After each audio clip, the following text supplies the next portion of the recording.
During this video, I want you to keep in mind that everything is based on my perception and my experience and my opinion of dating apps, and why I think the common person who uses dating apps today should just go ahead and ditch them.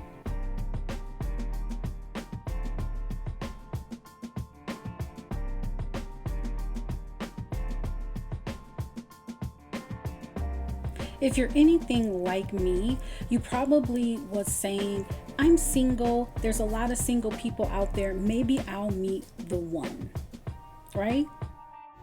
So if you're anything like me, you're in your car and you hear about these events all the time that's going on in the city, and you really want to go, but you don't have anyone to go with. So you're in this situation, and what's the closest thing to you? Your phone. And you've heard about all these great things about dating apps. So you go ahead and download it and try it yourself. You get somewhere quiet where you can focus totally on this dating app, and you're ready. You know that there's a pool of men out there waiting on you, Mr. Perfect, cheering you on. Go ahead, girl, download it. I'm out here waiting on you. And you think you're going to find the perfect person and whisk off in the sunset with your guy. After several failed attempts on trying to find love on the dating apps, I finally discovered why it's a bad idea.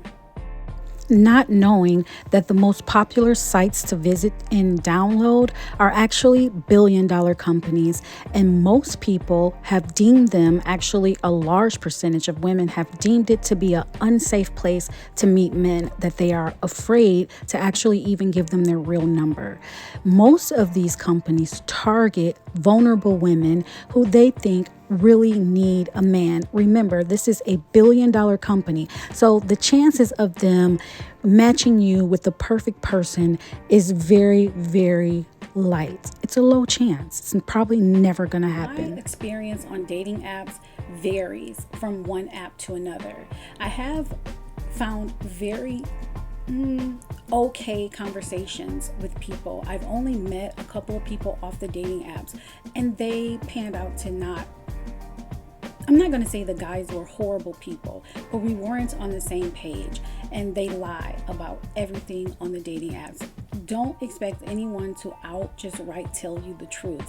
You're going to have to get to know these people, and my personal experience is that it's so much easier to build trust when you meet someone face to face. Statistics showed you that a lot of people find them to be dangerous, and I also am very, very cautious with giving information. I never give out my real phone number. I always give out a Google number on the dating apps until I get to know a person, and most people don't want to stick around that long to actually get to know you because their intentions are not pure from the beginning.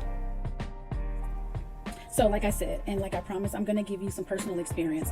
One time I met this guy on the dating app, and he was a car salesman.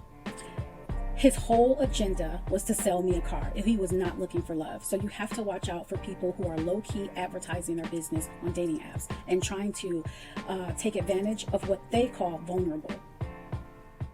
Another bad situation is that younger guys think older women over 40 are looking for sex. They're only interested in sex. They're interested in nailing an older woman to see how it is. They have no intentions on marriage, let alone a relationship, let alone a commitment, let alone even spending money on a date. Yeah, let's meet for coffee is played out.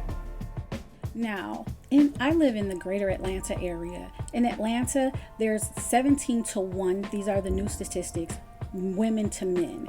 And most men on the dating apps think they can take advantage of those numbers, not knowing that women on these dating apps are actually for real about looking for love, and they are not there to compete with other women. They're actually there to meet their person. So it makes it really hard when you're there to meet your person and you run into cowards on dating apps that's looking at 17-1. And then you have guys that rating just by looking at them is like a 2. And they're on there acting like they're 10 because they think they can take advantage of the 17-1 in the greater Atlanta area. And from what I see on the statistics, it's not just the United States that's having a dating issue. Germany, Brazil, the UK, a lot of people are on these dating apps, mostly women, with pure intention, and you have guys that's on there that is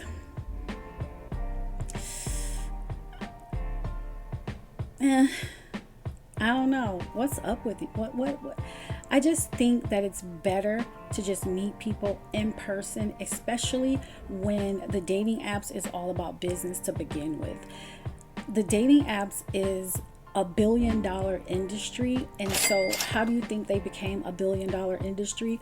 By simply matching you with the wrong person, so you can get back on there, pay for the perks that they have, to see profiles, to whatever they're offering that they need, that $5.99, $1.99, $2.99, that adds up, and it's added up to $1 billion business. All right, so I met this guy and he seemed like he was pretty cool, right? I'm thinking, oh, he loves the Lord. We get along a little bit. The conversation is great. He's in these like clubs. I'm looking to be a little bit more social.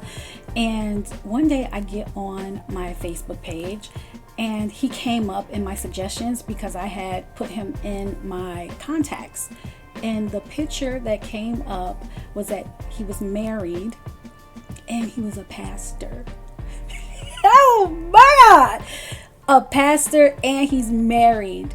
Can you imagine my reaction? Another situation is that there are a lot of foreigners, Mexican, Brazilian, Colombian, African, all on there looking to get married, and they're serious because they need a green card, because ISIS and because Donald Trump, and it is a flood of men. Now, if you're into that, passport or green card marriages are more to you, but I'm okay. I'm actually looking for real love. Now, I have tried to date outside of what I would normally date, right? I'm not desperate or anything like that, do not get me wrong, but I'm like, well, what's not working for me is not working for me. Maybe I should go outside of what I'm normally into. So I dated this guy, and he, because I'm a vegan / pescatarian / vegetarian, he was interested in that in me, and I was interested in, he was a businessman and he was about his business, he loved his family, and and all that type of stuff. We meet and he lost one of his toes to diabetes. Yeah, he only had 4 toes on one of his feet. What do? The man had 4 toes. He didn't tell me that.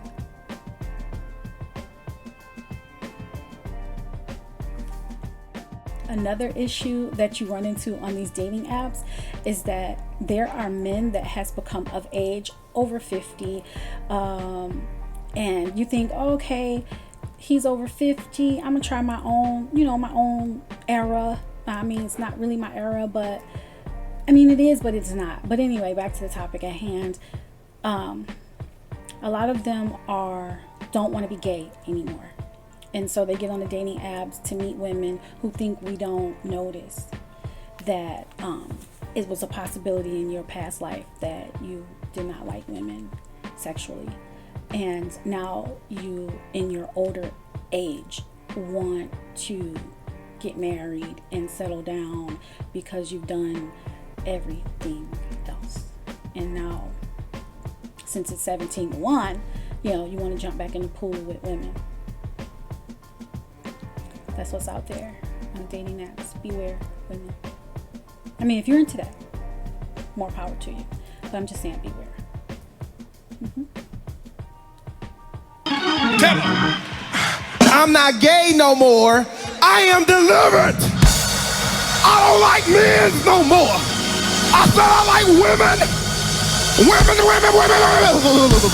I said women. So those were some scenarios, some personal experiences on why I think you should ditch dating apps in 2025 and get back to the normal face-to-face meeting. I know it's going to be hard. It's going to be hard for me, but I'm not giving up on love, and I don't want you to either, whether you're a man or a woman looking for love in 2025. It is out there. I believe God has someone for everyone, even though in the city of Atlanta it's 17-1. Meaning 17 women to one guy. But I think if that's your person, then he will recognize that there are good men and women still out there, and I encourage you to try and find them face to face. Thank you for watching. Don't forget to subscribe. Tune in next to Can I Speak My Truth? Bye guys.